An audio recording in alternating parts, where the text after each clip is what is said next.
Oke, anak-anak, jumpa lagi bersama Bu Ana.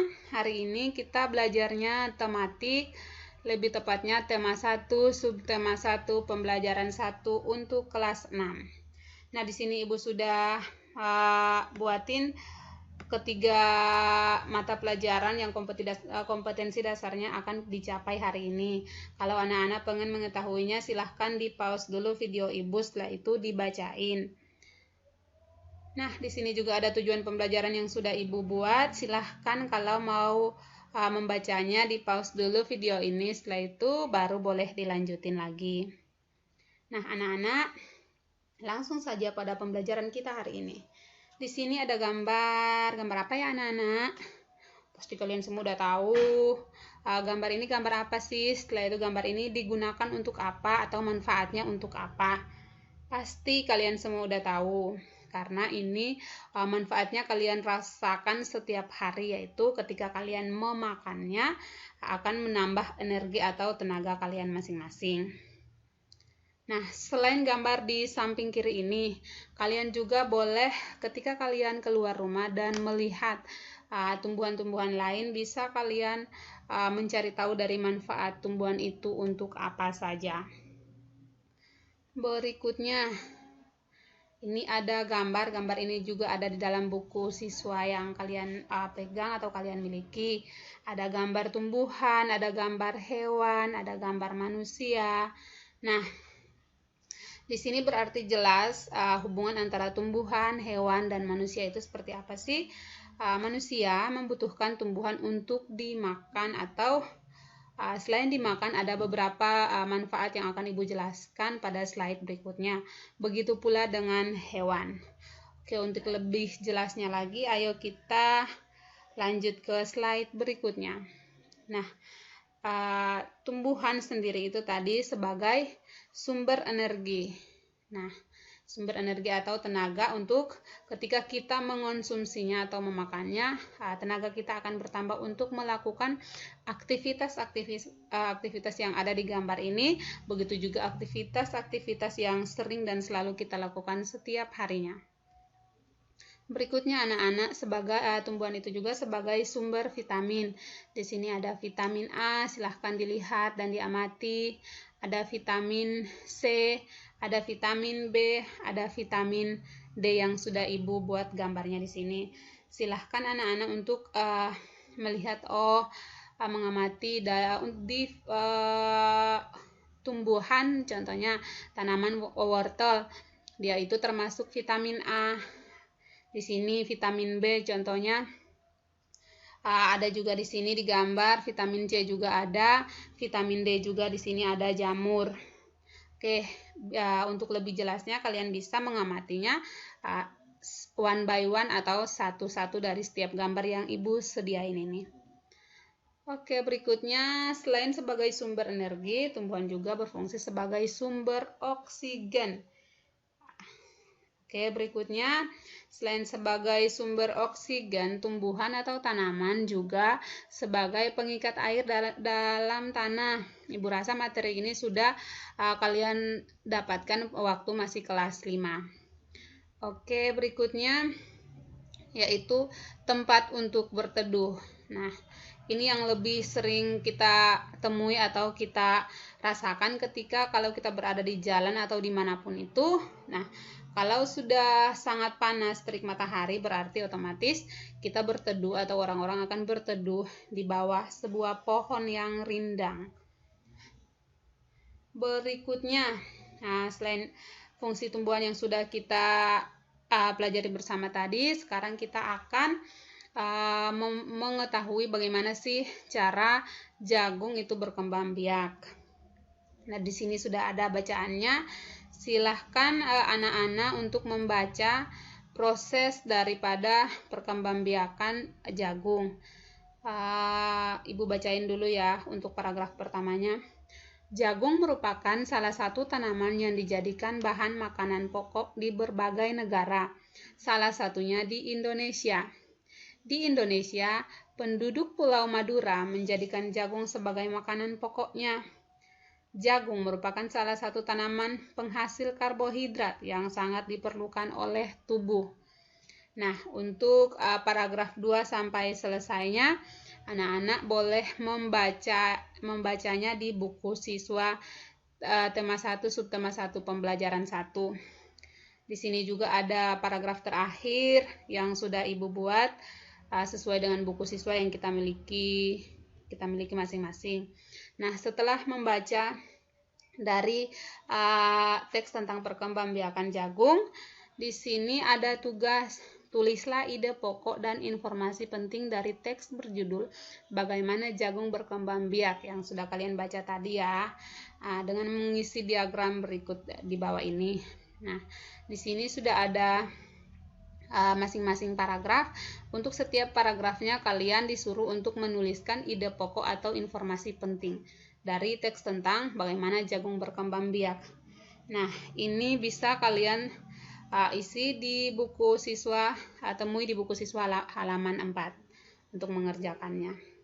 Nah, berikutnya untuk memperjelas tugas di atas, Ibu sudah membuat 2 jawaban, yaitu paragraf 1 dan paragraf 2.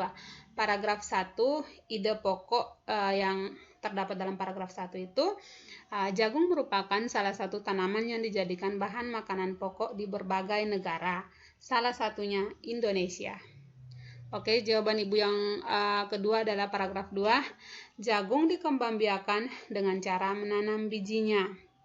Nah, dari kedua paragraf ini silahkan anak-anak menjadikan contoh untuk menjawab paragraf 3 dan selanjutnya sampai selesai. Oke, sekarang kita akan belajar tentang perkembangbiakan generatif. Apa sih perkembangbiakan generatif itu? Yaitu perkembangbiakan generatif melalui proses penyerbukan dan pembuahan. Untuk lebih jelasnya silahkan kalian mengamati gambar bunga yang sudah Ibu siapkan di sini. Nah, di sini proses perkembangbiakan generatif itu adalah proses perkembangbiakan secara kawin. Nah, dia terjadi melalui proses penyerbukan dan pembuahan yang sudah Ibu jelasin tadi ya. Di sini ada gambar bunga. Nah, silakan kalian amati bagian-bagian bunga yang Ibu sudah sediain di sini. Ya, ada bakal biji, ada tangkai putik, ada kepala putik, ada kepala sari, ada benang sari, ada mahkota bunga, ada kelopak, ada dasar bunga, ada tangkai bunga. Berikutnya anak-anak, apa sih perkembangbiakan generatif itu? Perkembangbiakan generatif adalah perkembangbiakan secara kawin atau terjadi melalui proses penyerbukan dan pembuahan.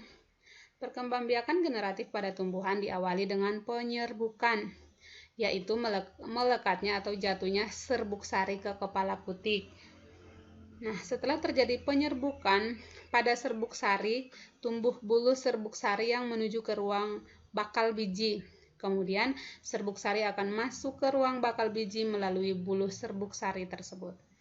Nah, di dalam ruang bakal biji terjadi pembuahan, yaitu peleburan serbuk sari atau sel kelamin jantan dengan kepala putik atau sel kelamin betina. Hasil dari pembuahan itu disebut sigot. Sigot berkembang biak menjadi lembaga. Lembaga berkembang menjadi bakal biji. Bakal biji menjadi biji dan buah. Kemudian bakal buah berkembang menjadi daging buah.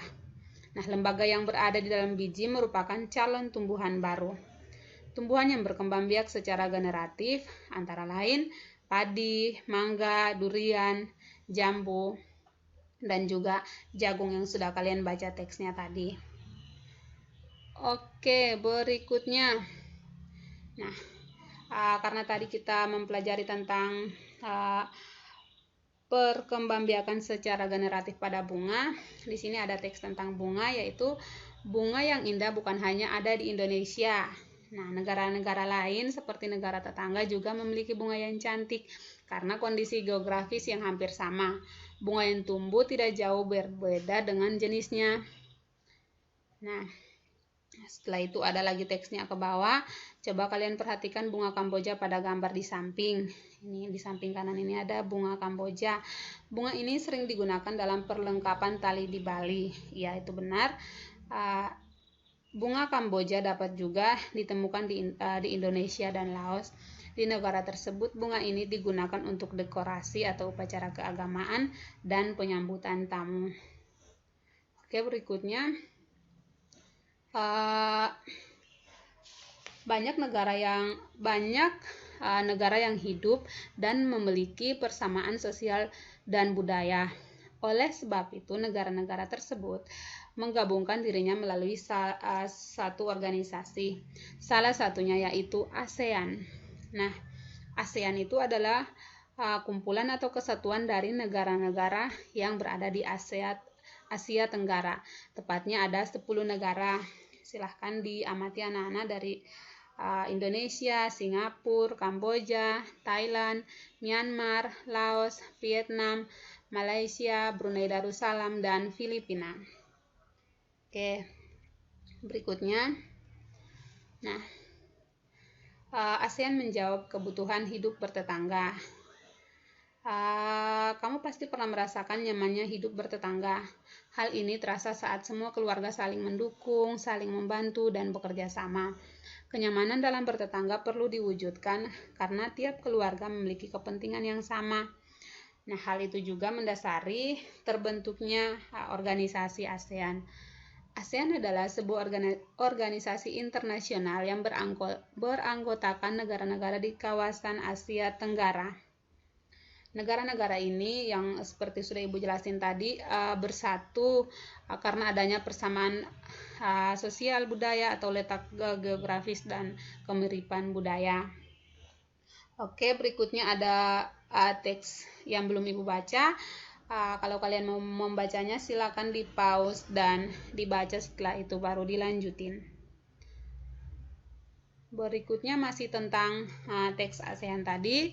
Silahkan dibaca, di pause untuk dibaca ya anak-anak. Nah, mengenal kehidupan sosial budaya masyarakat ASEAN.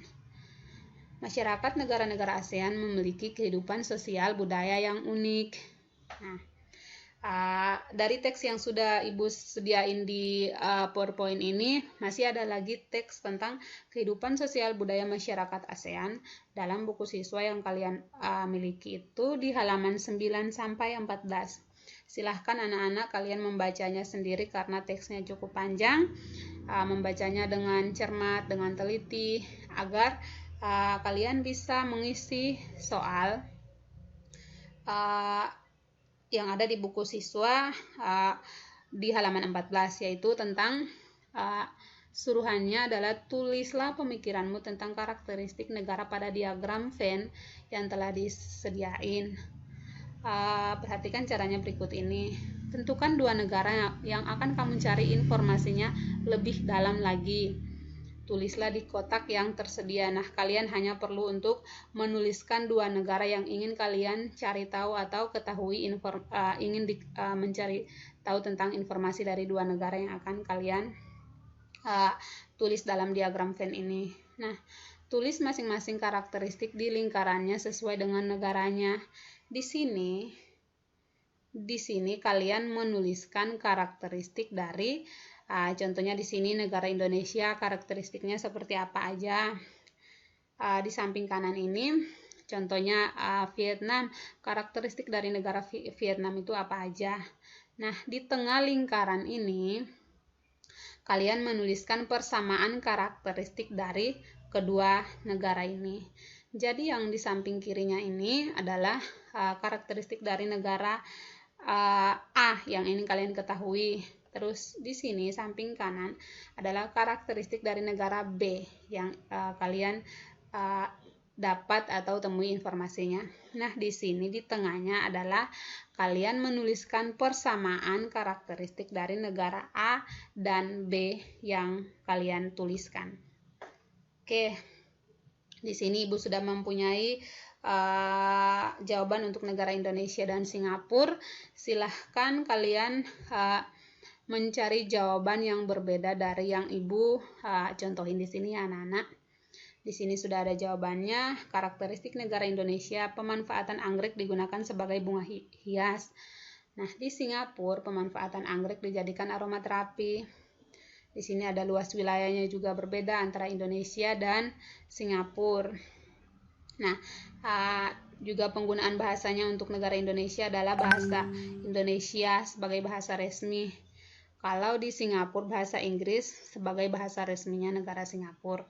Oke, berikutnya potensi pariwisata di Indonesia karena kekayaan budaya dan alamnya yang indah. Jadi didukung oleh kekayaan budaya dan alamnya yang indah itu untuk negara Indonesia. Sedangkan di negara Singapura potensi wisata karena modernisasi negara, karena negara ini sudah termasuk negara modern. Nah, di tengah ini adalah kesamaan atau persamaan karakteristik dari negara Indonesia dan Singapura, yaitu sama-sama beriklim tropis, terus anggrek sebagai bunga khas, terus negaranya berbentuk republik, dan Indonesia dan Singapura juga sama-sama pernah dijajah. Oke, itu adalah contoh jawaban dari Ibu. Silahkan kalian memilih dua negara yang berbeda dari yang Ibu sudah buatin contohnya di sini. Temui karakteristik dari masing-masing negara tersebut, juga persamaan karakteristiknya. Oke anak-anak, nah sungguh menarik bukan setelah mempelajari kehidupan sosial budaya penduduk negara tetangga. Untuk pembelajaran hari ini sampai di sini dulu anak-anak. Silahkan kalian menjawab tugas, kemungkinan besar ada 2 tugas yang sudah ada di slide-nya Ibu. Silahkan dijawab di buku tugasnya kalian masing-masing. Setelah itu kirimkan kepada Bu Ana. Itu aja dari Bu Ana untuk pertemuan kita hari ini. Sampai jumpa pada pertemuan berikutnya anak-anak. Salam sehat untuk kita semua.